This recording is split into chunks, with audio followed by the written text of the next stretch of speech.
Hello friends, मेरा नाम चंद्रशेखर है और मैं आपका स्वागत करता हूं आपके YouTube channel top class maths पर। स्टार्ट करते हैं। आज का नया चैप्टर है आपका निर्देशांक ज्यामिति कोऑर्डिनेट स्टार्ट हो रहा है और आपके लिए एक छोटा सा काम है, चैनल को लाइक शेयर सब्सक्राइब कीजिए। आप चैनल को लाइक शेयर सब्सक्राइब नहीं कर रहे हैं, प्लीज़ सपोर्ट कीजिए इस चैनल को, जिससे कि आपको डेली बेसिस पर वीडियो मिल सके। स्टार्ट करते हैं आज का वीडियो। उससे पहले एक और बात, आपको पता है 17 और 18 अगस्त को जो एग्ज़ाम हुए हैं ग्रुप डी के, उसका एनालिसिस आ चुका है कंप्लीटली। आप देख सकते हैं 17 और 18 तारीख का मैं वीडियो डाल चुका हूं, तो आप देख लेना। एक एक क्वेश्चन का एनालिसिस हुआ है उसमें, और उसमें लगभग 40+ क्वेश्चन मैंने कराए हैं दोनों में मिलाकर। चलिए स्टार्ट करते हैं आज का चैप्टर कोऑर्डिनेट। और उससे पहले कॉन्सेप्ट को जानना आवश्यक है आपके लिए। कॉन्सेप्ट क्या है, देखिए कॉन्सेप्ट को जानते हैं। सबसे पहले इसको करते हैं रफ। कॉन्सेप्ट आपसे ये कहते हैं कि अगर बिंदु ए है और ये बिंदु बी है, कोई भी इशू नहीं है, यानी कि ये बिंदु ए है और ये बिंदु बी है, इससे कोई रेखा बन रही है, यानी कि रेखाखंड बन रहा है। रेखा का कोई एंड नहीं होता, पर रेखाखंड का एंड होता है। तो कोई भी रेखाखंड बनना है, इसकी बीच की दूरी निकालनी है। क्या निकालनी है? बीच की दूरी। कॉन्सेप्ट का नाम लिखेंगे दो बिंदुओं की बीच की दूरी। शॉर्ट में लिख दिया है, वरना आप इसको ये कह सकते हैं दो बिंदुओं से बनने वाले रेखाखंड की बीच की दूरी, है ना। आप समझ गए होंगे। देखिए इसके कोऑर्डिनेट, जो आपका बिंदु ए है, इसके कोऑर्डिनेट x1 और y1 है, और बिंदु बी के कोऑर्डिनेट x2 और y2 है। कंप्लीट। यानी कि यहाँ पर आपको बिंदु ए बिंदु बी दिए गए हैं। बिंदु ए के जो निर्देशांक है x1 y1 है, बिंदु बी के जो निर्देशांक है वो है x2 y2, और इनकी बीच की दूरी आपने कहा d से रिप्रेजेंट कर लिया। क्लियर। तो बीच की दूरी d निकालनी है। आप d कह सकते हो या ए बी भी पढ़ सकते हो, बीच की दूरी ए बी भी पढ़ सकते हो। तो बीच की दूरी निकालने के लिए एक सिंपल सा फॉर्मूला बनता है। क्या होता है? अंडर रूट में x1 माइनस x2 का whole square plus y1 minus y2 का होल स्क्वायर, और ये बन जाएगा बीच की दूरी का फॉर्मूला, रेखाखंड की बीच की दूरी का फॉर्मूला, जो कि दो बिंदुओं जिनके coordinate x1 y1 x2 y2 हैं, उनकी बीच की दूरी यहाँ पर आई है अंडर में x1 माइनस x2 का whole square plus y1 minus y2 का होल स्क्वायर। ये समझ में आ गया? अब सुनिए अच्छे से। दूसरा क्या है, मान लीजिए यही दो बिंदु हैं और इनके ये कोऑर्डिनेट है x1 y1 x2 y2। अब इसमें मध्य बिंदु के निर्देशांक निकालने हैं। किसके? मध्य बिंदु के निर्देशांक। ध्यान रखना, इस मध्य बिंदु को आप कुछ ही मान सकते हो। आपने मान लिया मध्य बिंदु के निर्देशांक x और y से रिप्रेजेंट कर लिए, x और y से रिप्रेजेंट कर लिए। तो x का मान निकालेंगे तो क्या निकलेगा? सुन लेना, x1 प्लस x2 अपॉन 2, और y का मान निकालेंगे। क्लियर। तो क्या निकलेगा? y1 प्लस y2, मैंने होल क्यों बोल दिया? क्या अपॉन 2 है बोल दिया, तो उसके लिए सॉरी। क्लियर। यानी कि ये है मध्य बिंदु के निर्देशांक। प्यारे बच्चों, क्या है? मध्य बिंदु के निर्देशांक। क्लियर। इसके लिए फिगर यही है, ध्यान रखना। मध्य बिंदु यानी कि यहाँ पर बिटवीन यानी कि एग्जैक्टली बिटवीन, बीचों बीच के निर्देशांक निकलेंगे। x का x1 प्लस x2 अपॉन 2 और y का y1 प्लस y2 अपॉन 2। ये इतना समझ में आ गया होगा, है ना। जब इतना समझ में आ गया, स्क्रीनशॉट ले लीजिए। अगले दो कॉन्सेप्ट और समझते हैं।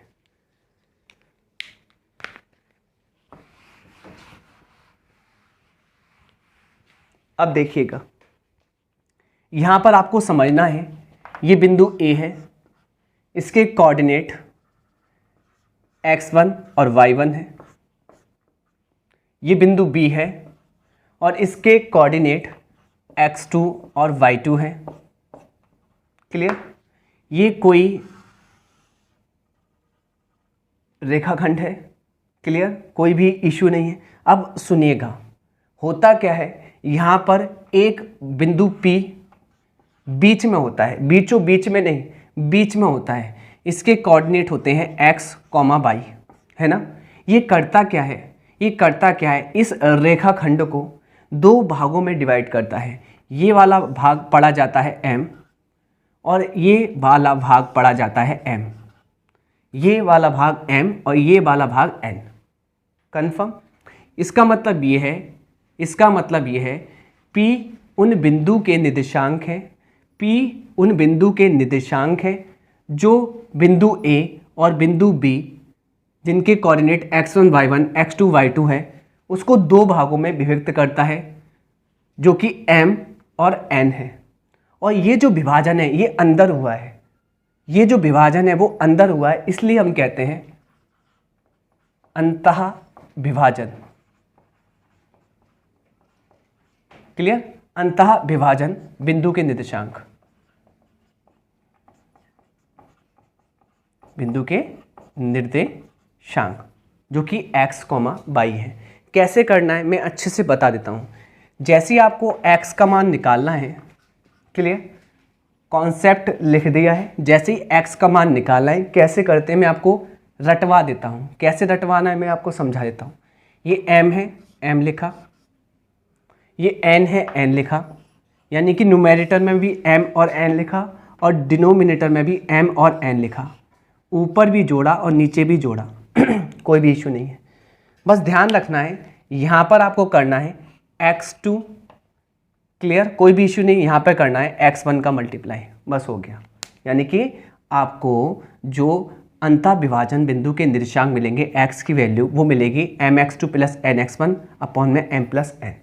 ऐसी ही y की वैल्यू निकालेंगे इसकी, तो कैसे मिलेगी, सेम कंडीशन करनी है। यहाँ पे लिखना m और यहाँ पे लिखना n और नीचे m प्लस n,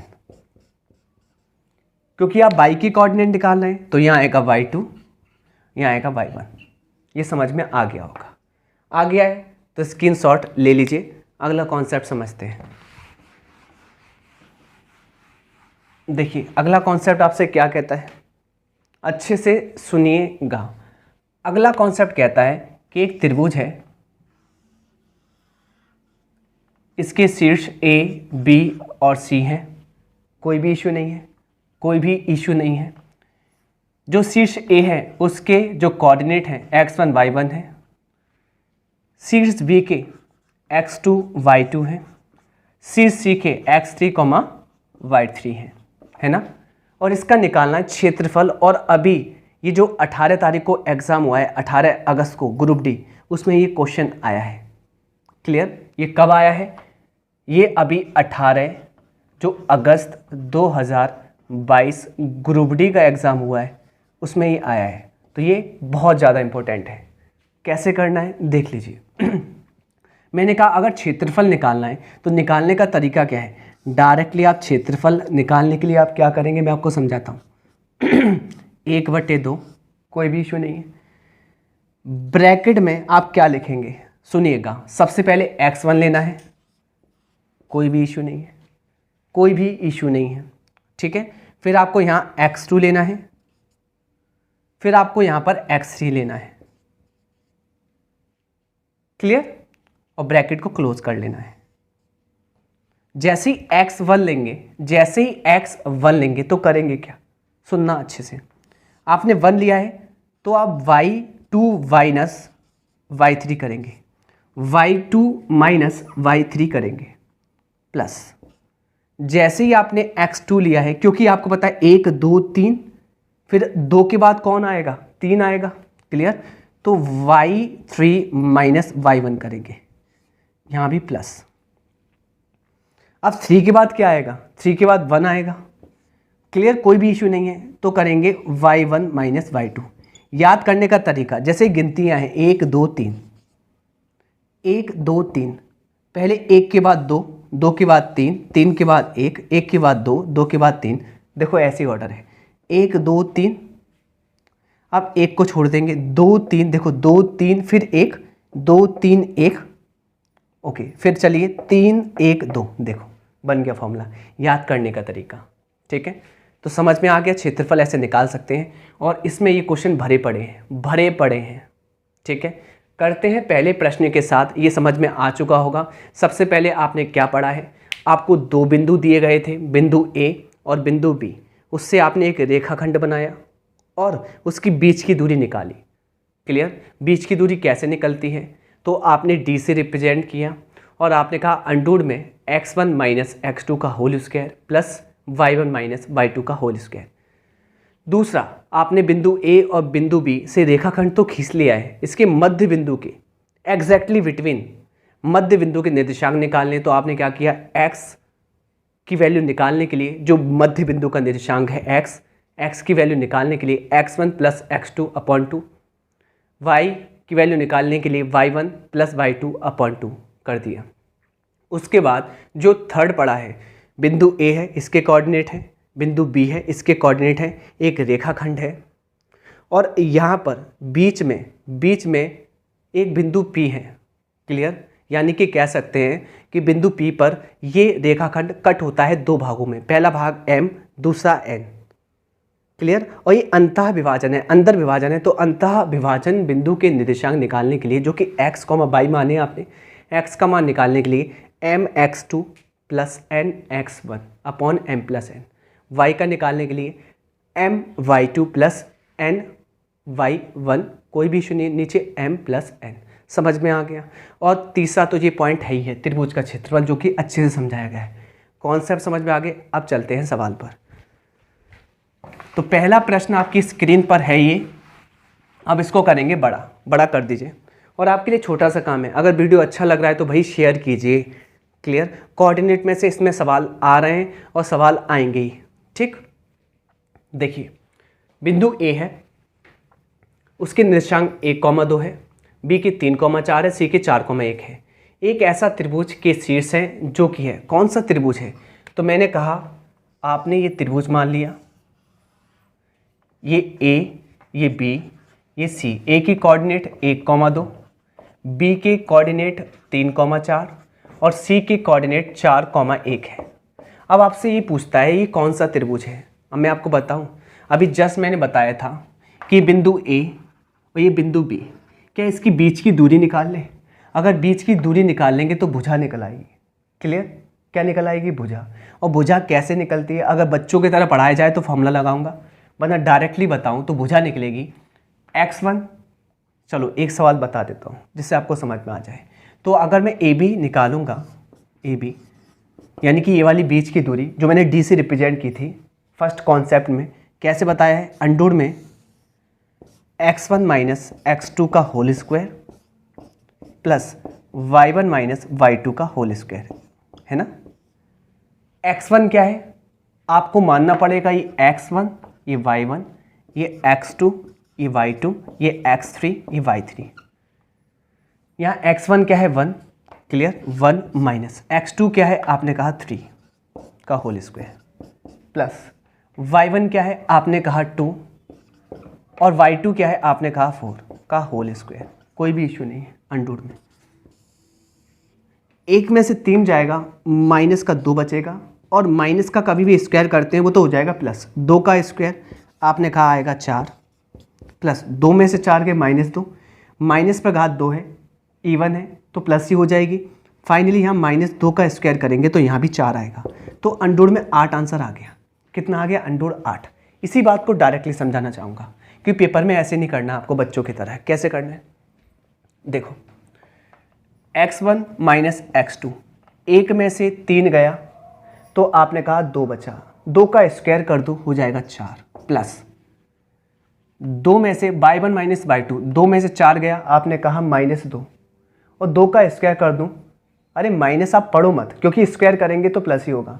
2 में से 4 गया तो आपने कहा 2 बचेगा और 2 का स्क्वायर किया तो 4 आ जाएगा। अंडूर में 4 4 अंडूर 8 आ गया। चलो अब इस भुजा को ऐसे निकालेंगे डायरेक्टली, बच्चों के तरह नहीं।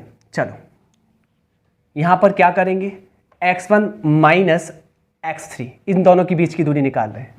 तो निकालने के लिए 1 में से 4 घटेगा 3 और 3 का स्क्वायर 9 प्लस 2 में से 1 गया 1 और 1 का स्क्वायर 1, अंडर में 10 आ जाएगा। नेक्स्ट 3 में से 4 गया 1 और 1 का स्क्वायर 1 प्लस 4 में से 1 गया 3 और 3 का स्क्वायर 9, ये अंडर में आ जाएगा क्या 10। फाइनली आपकी भुजा दो एक जैसी आ रही हैं, तो ये त्रिभुज हो गया समद्विबाहु जिसकी दो भुजाएं समान हैं। इसका मतलब आंसर आ गया पहला ऑप्शन करेक्ट है। अगला क्वेश्चन देखिए, समझ में आया होगा, पहले आराम से फिर फास्टली मैंने समझाया है। पेपर में ऐसे करना है डायरेक्टली, क्योंकि हम पेपर को टारगेट करके करा रहे हैं। क्वेश्चन नंबर सेकंड कहता क्या है, थोड़ा सा बड़ा करेंगे। आपसे कहता है कि 3x minus 4y minus 2z is equal to 6 द्वारा निर्देशांकों और अक्षों के साथ निर्मित अंतःखंड क्या होगा। पहले अंतःखंड के टर्म्स में तोड़ते हैं। तो कभी भी अगर ऐसा क्वेश्चन आ जाए जो अंतःखंड का जिक्र करे तो आपको करना क्या है, हमेशा ध्यान रखना अंतःखंड का टर्म्स क्या होता है, x upon a plus y upon b plus Z upon C equal to 1 होता है। इसका मतलब ये स्टैंडर्ड इक्वेशन है। इससे तुलना करेंगे तो आपको करना क्या पड़ेगा, कि 6 को 1 बनाना है तो 6 का डिवाइड दे देंगे,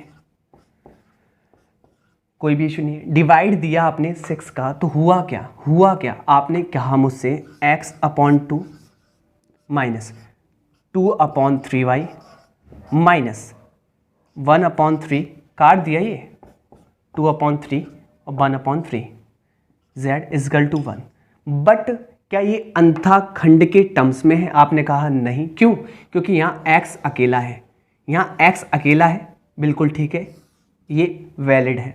यहाँ पर y अकेला होना चाहिए, y अकेला नहीं है, y दुकेला है। तो दुकेले से अकेला करने के लिए आपको ये पता है कि यहाँ पर a अपॉन b और c अपॉन d होता क्या है, पहला चौथे स्थान पर पहुंच सकता है, चौथा पहले स्थान पर जा सकता है। तो पहला चौथे स्थान पर नहीं पहुंच सकता, क्या ये 2 नीचे नहीं आ सकता। आपने कहा हाँ जी आ जाएगा, क्लियर, कोई भी इशू नहीं है। यहाँ पर अकेला है z, कोई भी इशू नहीं है, क्लियर। आप हटा लीजिए एक को तो कोई भी इशू नहीं है। फाइनली आप मुझे बताइए, जब तुलना करेंगे तो एक के स्थान पर क्या है, आपने कहा एक के स्थान पर 2 आया है। ऐसे ही b के स्थान पर क्या है, तो b के स्थान पर 22 से 22 कट जाएगा, b के स्थान पर आएगा, b तो नीचे है ना, माइनस का 3/2 और c के स्थान पर क्या आएगा, ये माइनस का आएगा 3। कंप्लीट, देख लेते हैं आंसर। हमारा ऑप्शन ये वाला हमें ठीक दिखाई दे रहा है। माइनस का, अरे 1 सेकेंड, कुछ गड़बड़ तो नहीं हुई, माइनस माइनस और यहाँ प्लस प्लस, ओनली ये प्लस का आएगा पहला वाला और बाकी दोनों माइनस के आएंगे, यानी कि ऑप्शन नंबर डी करेक्ट है। चलो अगला क्वेश्चन लगाया जाए। नेक्स्ट क्वेश्चन, अभी आ गया अंतः विभाजन के निर्देशांक। उस बिंदु के निर्देशांक ज्ञात कीजिए जो बिंदु, यानी कि बिंदु ए दिया गया है, क्लियर, इसके निर्देशांक 2,4, क्लियर। बिंदु बी दिया गया है और इसके जो कोऑर्डिनेट है 7,9 है ना, कोई भी इशू नहीं है। इनको जोड़ने वाली, देखो जो बिंदु इतने और इतने को जोड़ने वाली रेखा को या रेखाखंड को जब आपने फिनिश कर दिया, डॉटेड कर दिया है, तो आपने कहा ये रेखाखंड है। आप रेखा भी कह सकते हैं कि ये रेखा यहाँ तक ही सीमित है, वैसे रेखा तो अनंत तक सीमित होती है, तो आपने कहा ये रेखा है, ठीक है, कोई भी इशू नहीं है। तो इस रेखाखंड को या रेखा को आंतरिक रूप से, यानी कि अंदर 1:2 में विभक्त करता है। तो m और n में विभक्त करता था, m का मान यहाँ 1 अनुपात में है और n का मान यहाँ 2 अनुपात में है, करता है। तो उस बिंदु के निर्देशांक बताइए। मैंने बताया था p से रिप्रेजेंट करेंगे और उस बिंदु के निर्देशांक होंगे x, y, वो आपको निकालना है।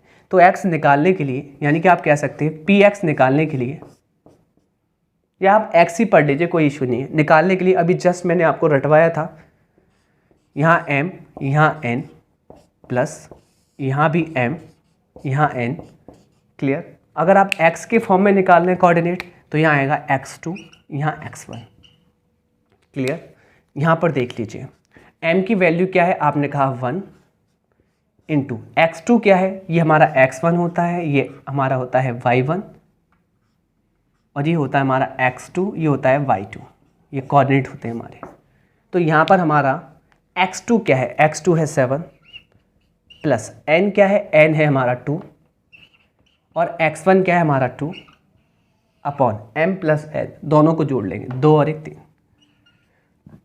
फाइनली 7 और 4 11/3, 11/3। दिखाइए कोऑर्डिनेट, आंसर दिखाइए। क्या मैं ज़्यादा करूं, 11/3 आ चुका है पहला और दूसरा 17/3 आएगा। आप y की वैल्यू निकालेंगे, निकाल के दिखा देता हूं।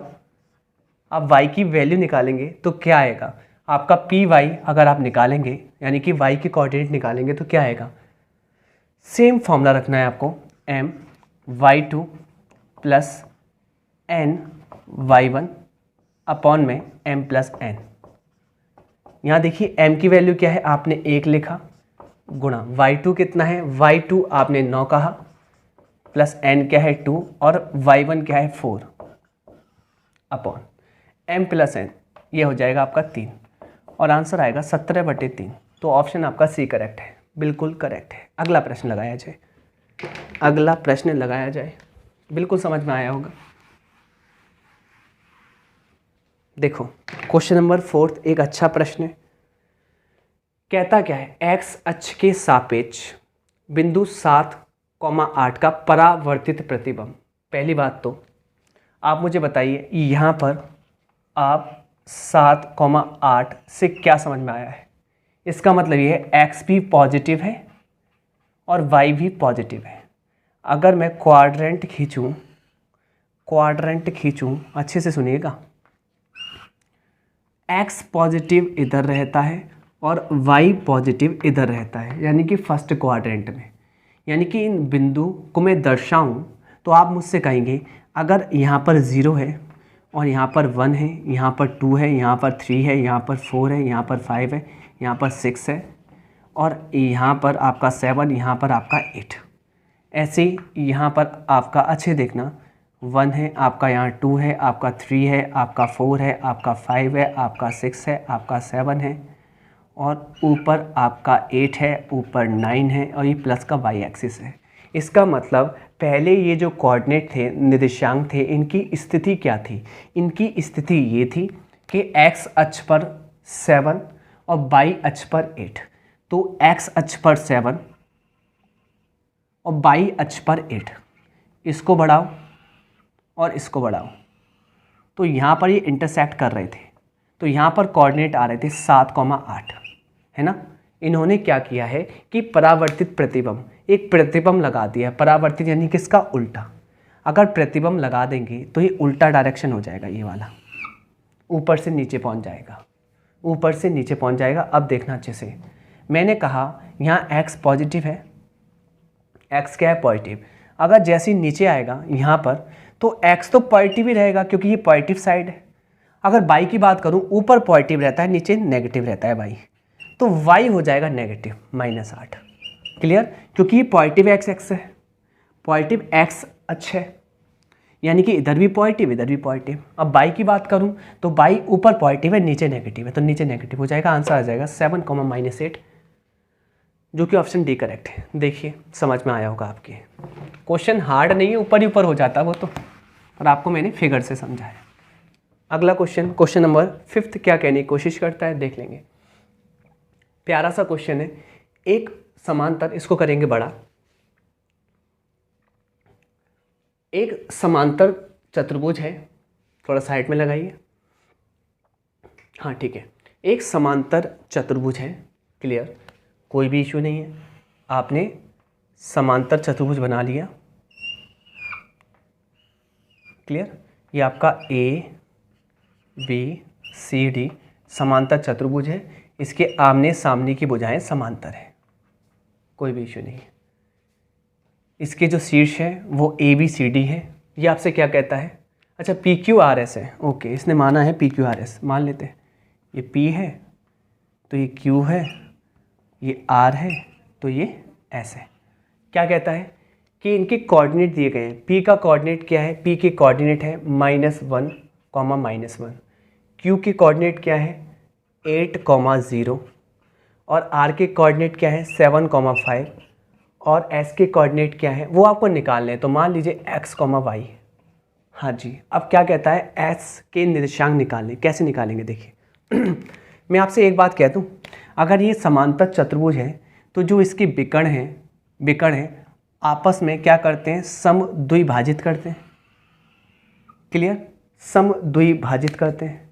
क्लियर? इसका मतलब ये है कि विकर्ण एक दूसरे को आधा आधा बांट देते हैं और इस पॉइंट पे बांटेंगे। तो यहाँ पर मध्य बिंदु के निर्देशांक निकाल लूँ।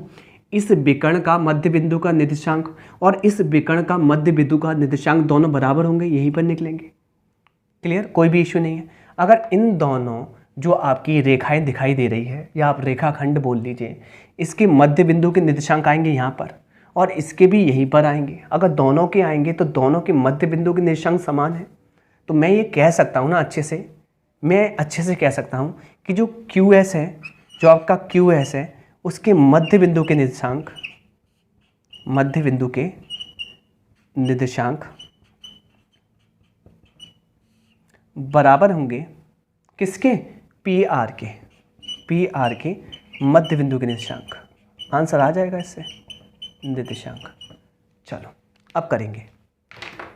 अब एक बात बताने की कोशिश कीजिए, जब मैं QS के मध्य बिंदु के निर्देशांक निकालूंगा, किसके? QS के, कोई भी इशू नहीं है। तो QS के मध्य बिंदु के निर्देशांक कैसे निकलेंगे? पहले x के फॉर्म में निकलेंगे और x की फॉर्म में क्या होते हैं आपको पता है? x1 + x2/2। फिर y के निकलेंगे। क्लियर?